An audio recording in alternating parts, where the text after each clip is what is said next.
It's December 21st, 2024, and I'm with Mr. John Jeckovich, and we're reading his book, Their Mother's Sons. We're on page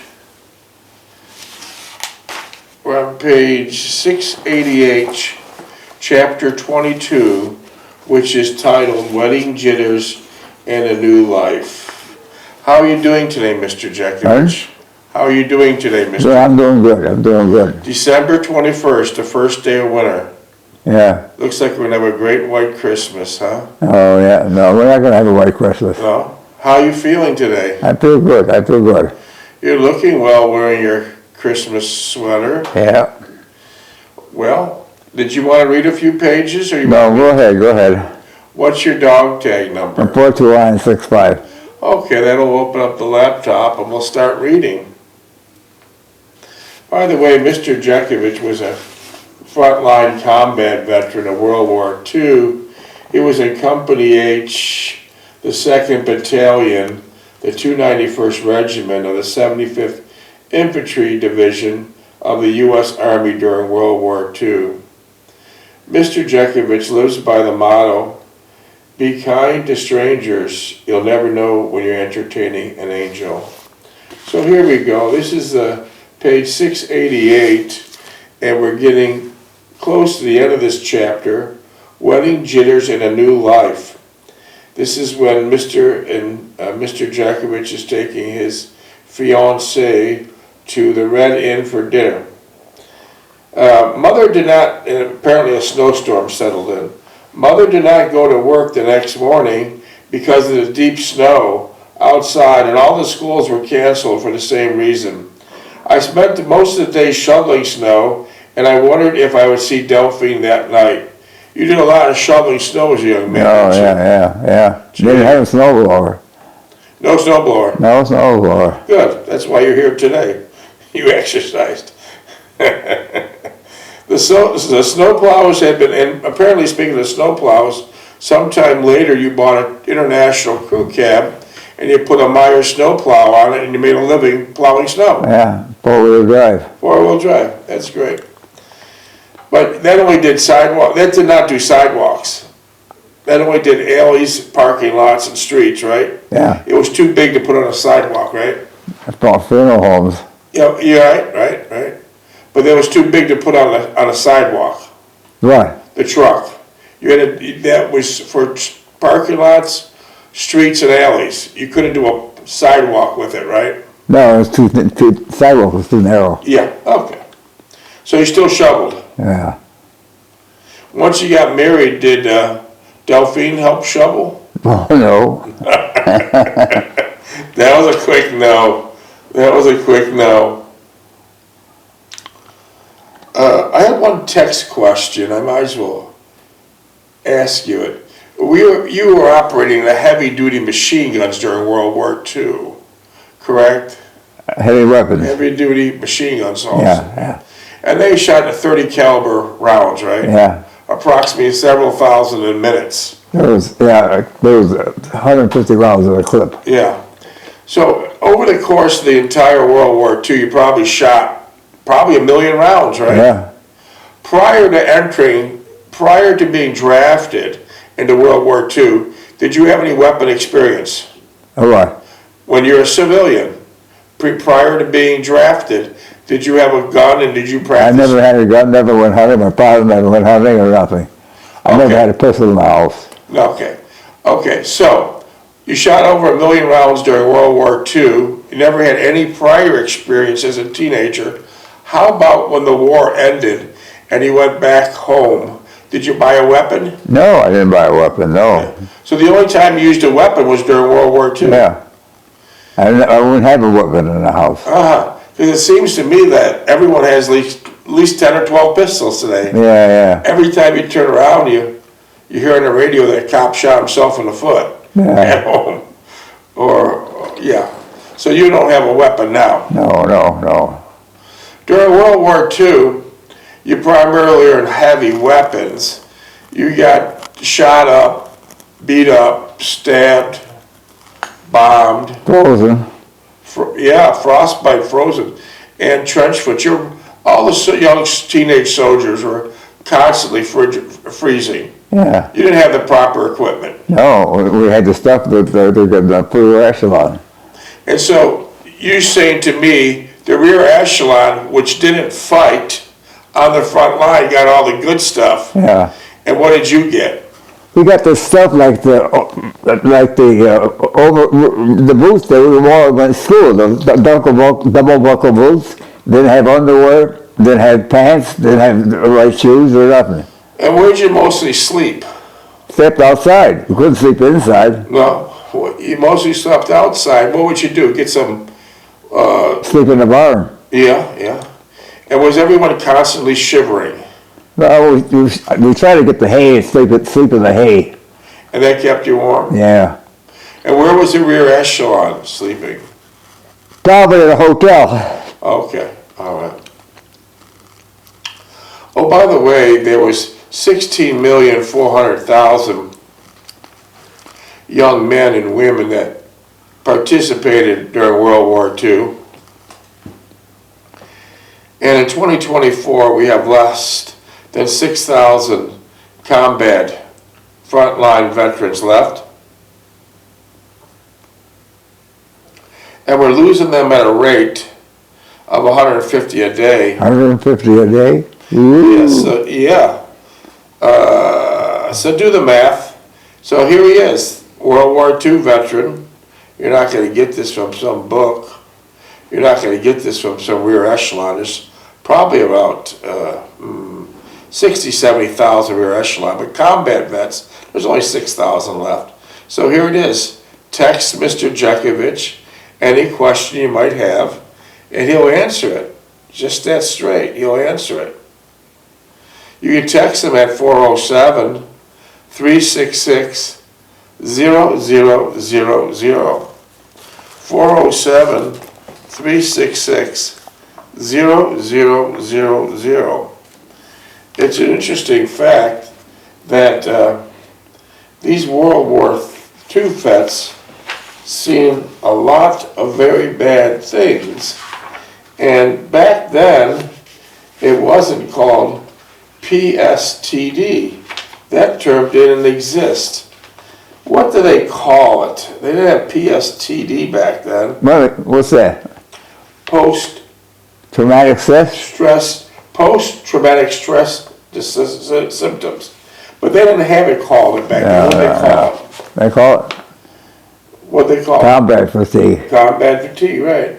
So an interesting fact, these young soldiers that busted down the gates, they freed the Jews in concentration camps, their fellow prisoners, they seen things that you just can't get out of your mind.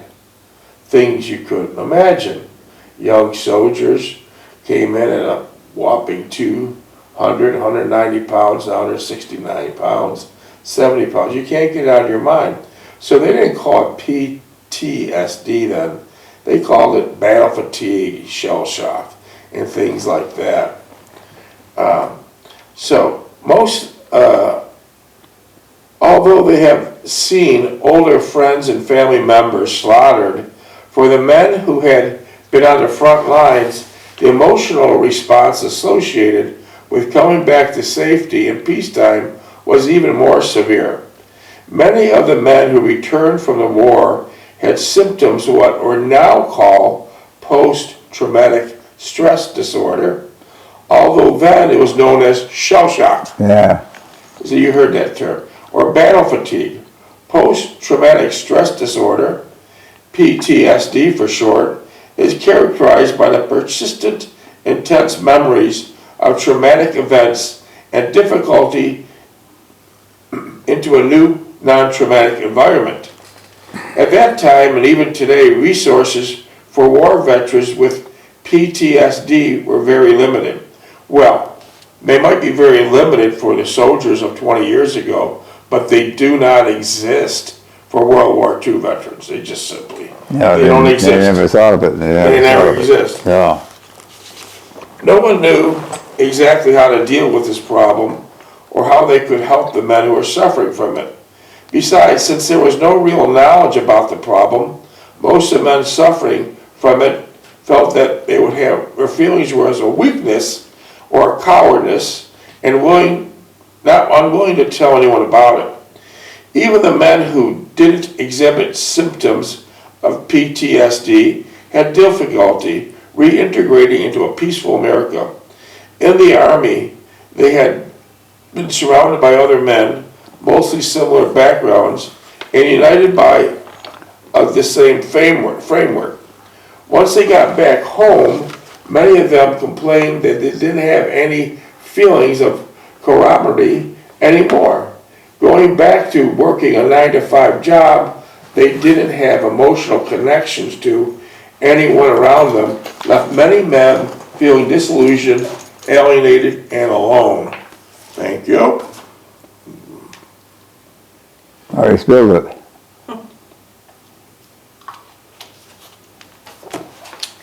So there it is, PTSD. Didn't exist in World War II. No, it was shell shock. And the things these men seen by releasing the prisoners is unbelievable. How could you get that out of your mind? It'll rent space in your life, in your mind for the rest of your life. How did you get away from all that? What? Any of that stuff going on, shell shock? Shell shock in there? Yeah. How'd you get rid of it? How'd you deal with it? When I got home? Yeah. Well, I had too much occupied to keep my mind away from that. I got to get home. My mother was on my back for this, my mother on my back for that. So he You had, didn't do this, you didn't do that. You've been goofing off. Get the house painted, get the room painted. So you didn't have time to worry. Yeah. You had your mother right there. She was right there.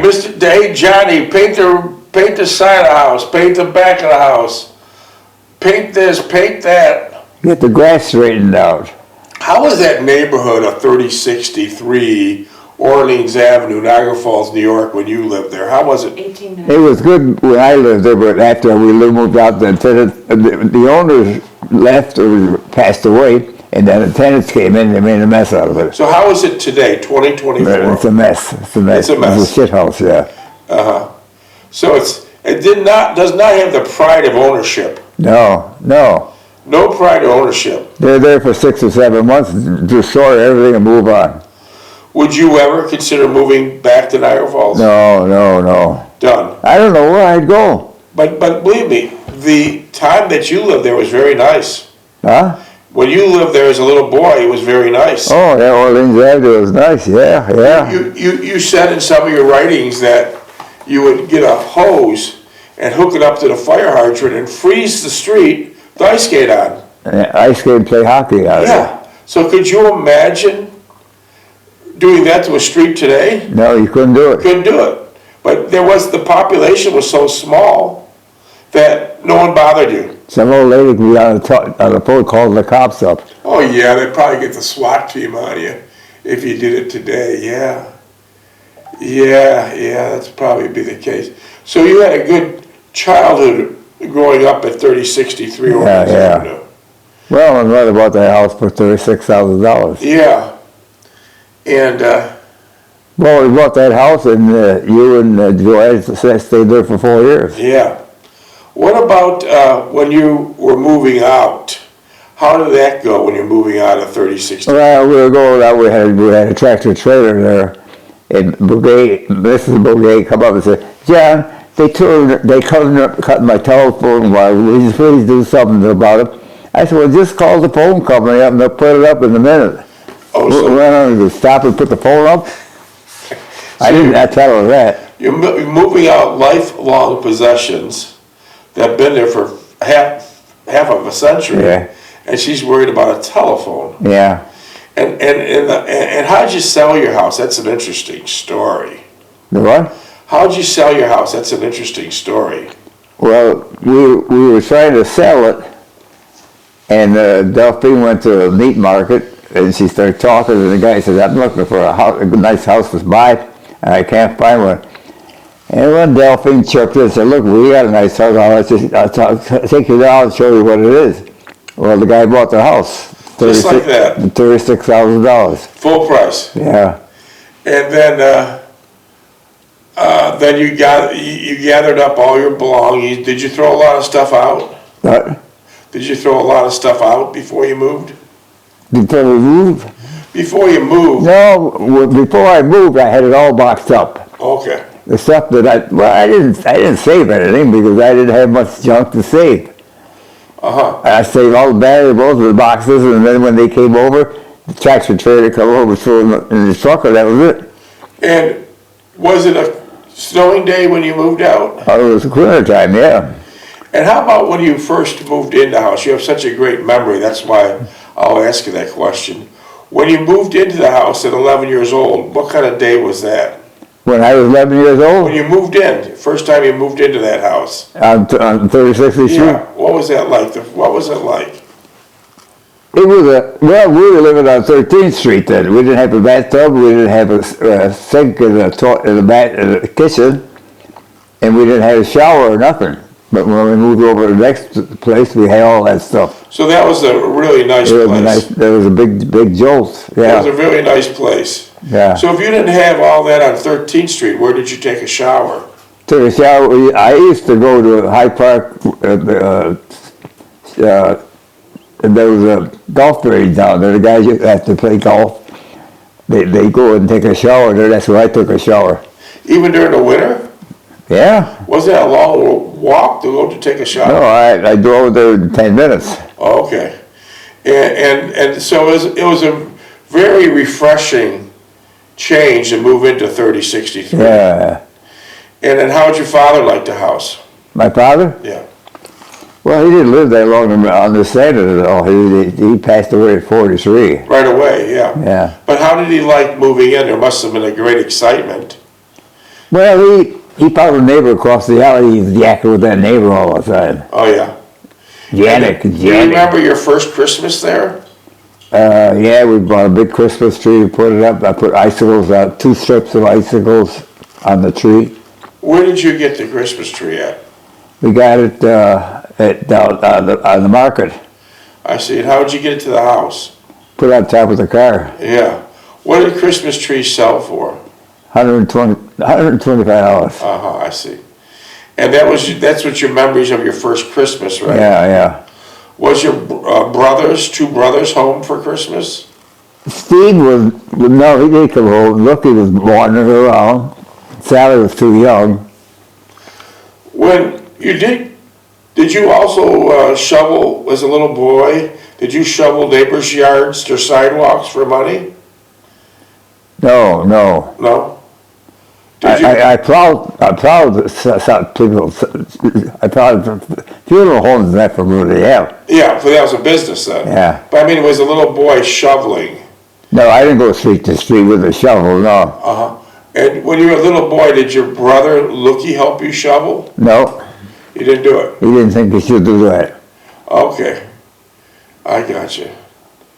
So you had a lot of heavy winters there. A lot of... Well, there was heavy snow there, yeah, snow there, yeah. Wow. And so now Delphine found a buyer for the house at full price. You go to closing, you close the sale, and now you have a big tractor trailer truck waiting to move your stuff out. Yeah. What happens then? Was he trying to move in when you're moving out? Yeah, that stupid Tally tried to move, but it was snowing out there and icy. I said, why are you moving in now? And I'll be out here tonight. What are you disturbing me with the stupid ice and stuff on the street? And what did he say? Oh, I'm not going to get in. I'm going to get in. Well, that was rude. And then down in the basement, you got all cigarettes, butts on the floor and everything else. And that basement never had anyone No, smoking? that was all cleaned up. Yeah, he made a mess out of it. Half a day he was there. I was glad to get the hell out of He there. made a mess. I was glad to get out of there. I didn't want to see it. I wonder what kind of person it would be to, when you're moving out, he's trying to jam his stuff in. Yeah, typical Tally. Typical Tally. Wow. But he didn't slow down when he asked him to stop? I didn't ask him to stop. Oh. I says, hello. I says, you're bothering me. I'm afraid I'm going to trip on this ice and that. I'm going to get in. I said, what are you going to get in? Someone's after you? I'm going to get in. I'm going to get in. That was his words. He has to get in. Yeah. What's the crisis? What's the hurry? Jeez. That's amazing.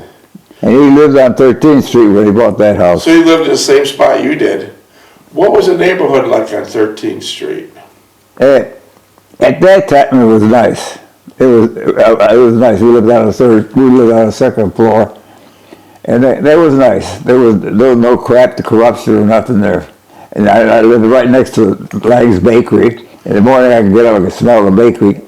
The horses come out. They had trucks. They come out, horses and wagons with the stuff from the bakery. And they're delivered to the households. Yeah. You could smell them when they're baking it too.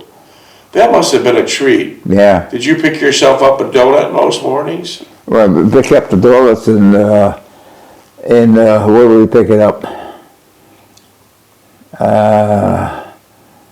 Brzezinski's? No. The Gimello? No. Picked it up at, when the hell we picked those donuts up?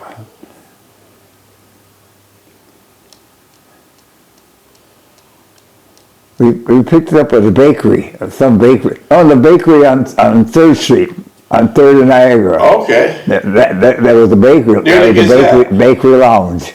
Yeah. And did you also, with this horse and buggy, they would deliver all the food. Did they have a pretty big route, or did they just stay within a few blocks of the bakery? Did you see that horse delivering bakery goods in other parts of this town? No, just neighborhoods. Uh-huh.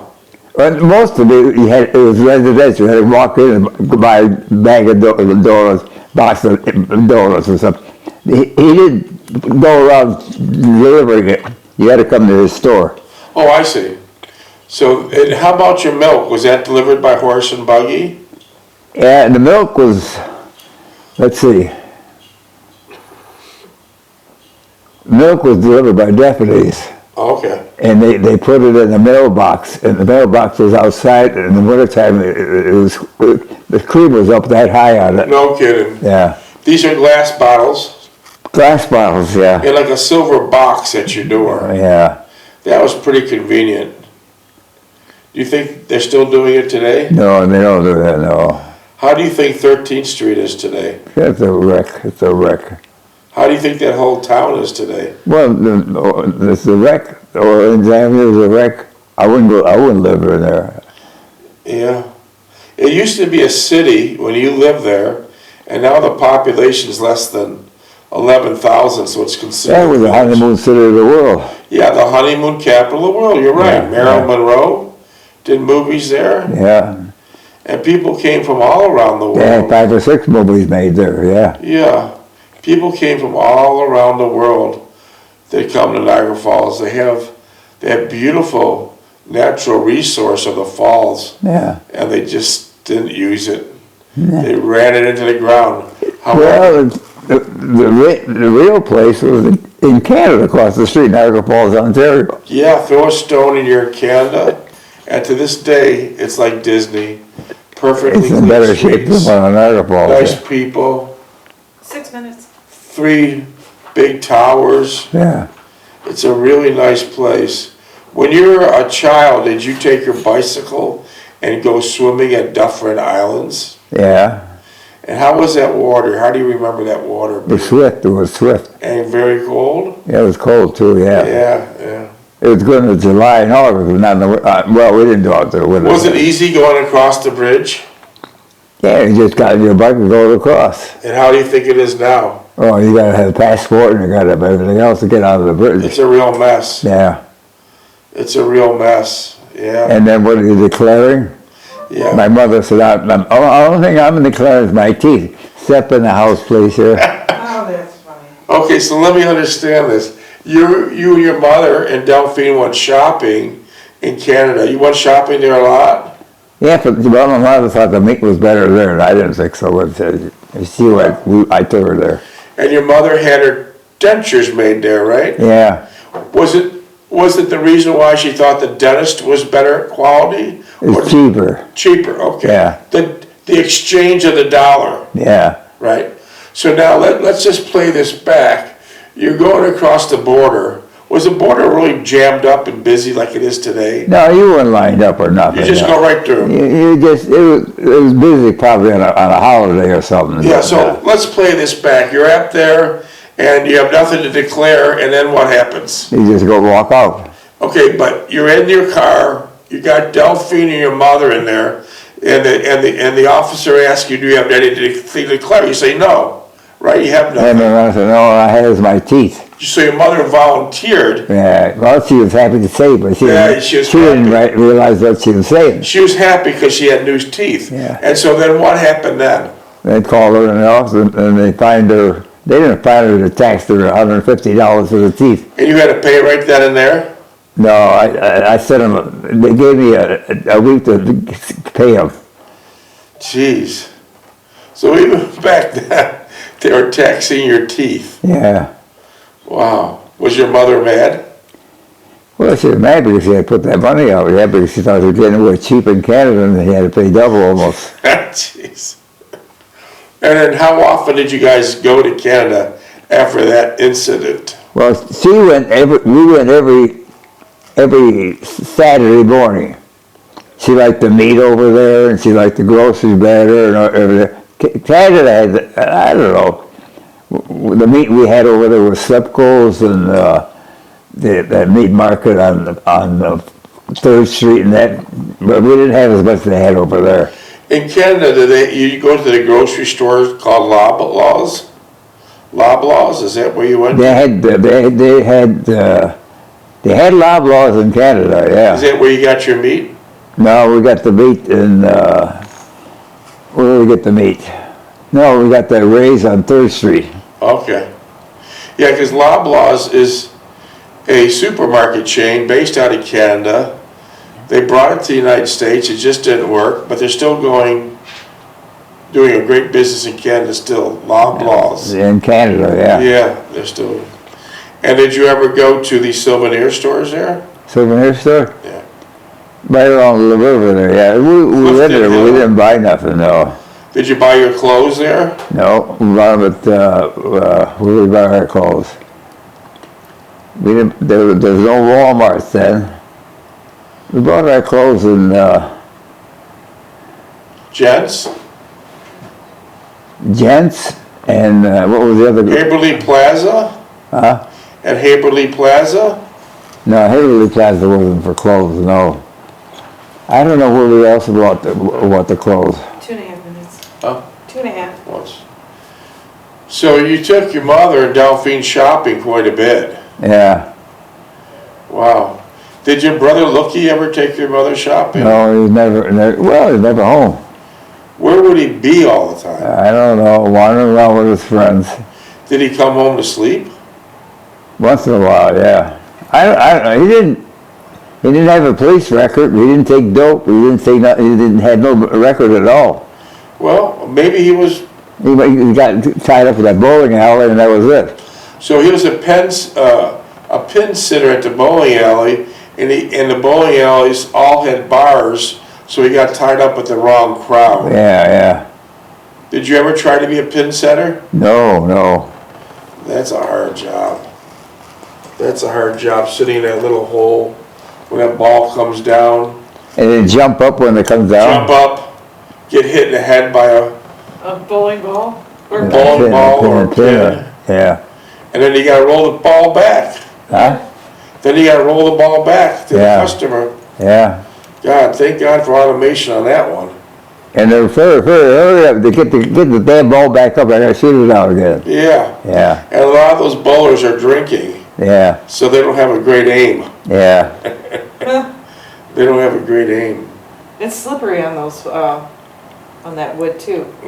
Did you go by there and visit him when he was working? Ooh. Did you visit your brother when he was pin setting? No. No. Well, he would come up off from the back. He just stayed Did you there. ever go bowling there? No. Did your mother ever bowl? Oh. No? No. Did your wife bowl? Oh, no. Did your brother Steve bowl? No, I don't think, no. So it was just your brother Lookie. Being that he was a pin setter, did he also bowl? No, he didn't bowl, no. So the whole family had no interest in bowling, but you did tell me later in life that at Kimberly-Clark there was bowling leagues. Yeah. How was that? Well, if you were a bowler, Dixie Davis was a top bowler. He was a big celebrity in Kimberly. Yeah. So they thought he was like a hero. Because of the blowing, yeah. You know, Dixie Davis.